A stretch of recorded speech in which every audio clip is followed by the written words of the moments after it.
Бүгінгі ұшырасуымызда банктің әр айда біздерге өткізетін режиміміз бар.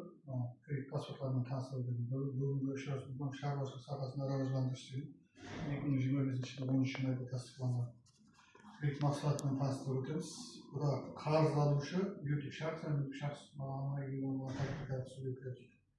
кредиттің мақсаты шаруашылық саласын рәвіжландыру, кредиттің суммасы ұлғайғанның несінен келіп шығады.